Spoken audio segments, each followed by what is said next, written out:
Welcome back to the Explainer. Okay, I want you to imagine something wild. Two highly advanced AIs were tasked with reading the entire Bible. Their goal? Distill absolutely everything that mattered into a single, ultimate answer. Just think about the sheer volume of information they had to process for a second. It's like a giant puzzle, right? So when the results came back, the contrast was literally staggering. One AI delivered just 4 words, the other, 75. Now, naturally, you'd probably praise the shorter answer, right? It's quicker. But here is the core mystery we're diving into today. The shorter answer actually lost. No way, right? How could that possibly be? Okay, let's dive into this. The first AI was built to be purely efficient. It read every single page, it compressed, it chiseled, it cut every single word that wasn't carrying its weight until it offered just 4 words. Do the right thing. Clean, elegant, and honestly, pretty impressive. But then the second AI offered it 75 words. The 10 Commandments, each one, in full.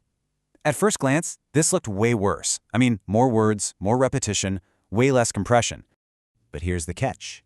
The judges evaluating these answers weren't engineers or tech executives. They were ordinary people with ordinary lives. The exact kind of humans these answers were actually supposed to help.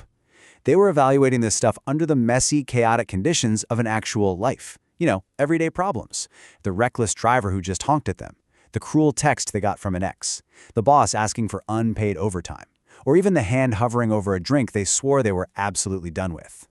So drop do the right thing into those messy, real-world situations, and boom, you hit a brick wall. What right thing? How do you actually find the right thing in a world full of everyday human problems? You see, do the right thing assumes the person already knows what right is. And in the heat of the moment, when life gets hard, the whole problem is that they don't. And this brilliantly illustrates the fatal flaw of pure efficiency. Do the right thing is like a staircase built completely without a handrail, just to come in under budget. Sure, the stairs still go up, but it's the absolute minimal effort. The 10 Commandments, on the other hand, act as the handrails on that staircase. They exist to grab, to hold, and to guide you. And hey, if you don't need them, well, they're there just in case. They provide the tired, the scared, and the confused with something solid to grip. Now, let's pivot for a second. Think about the last important message you sent. Maybe it was a short text you were actually pretty proud of for being incredibly tight and efficient, something like KHVTGSYS.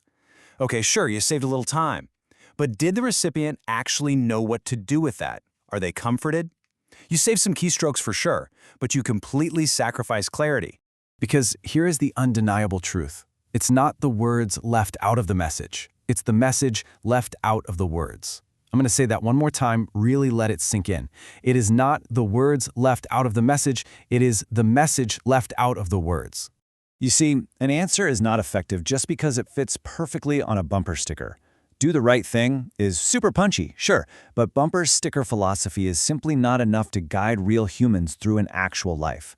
Real life is messy. It requires nuance, support, and detail. So, what does this all mean for us? Well, this brings us to a core principle we like to call the before rule, effective before efficient. Now, to be clear, it's not effective instead of efficient. We absolutely need both. They both matter immensely. But the exact order, that is non-negotiable. You must secure effectiveness first. Ensure the problem is actually solved before you start chiseling away the words to make it faster. Because if you get this backward, here's what happens. Effectiveness offers the handrails so you do not fall. But efficiency, when placed first, smooths those handrails down until there is literally nothing left to grip. The order absolutely matters. The rule is the order. So as we wrap up this explainer, I want you to think about your own life, your own emails, even your own advice. Where are you currently smoothing away the handrails just to save a little time? Where are you sacrificing the message to save just a few words? The before rule is effective before efficient. You can learn more about this whole concept over at beforerules.com. But for now, just remember this. Build the handrails first.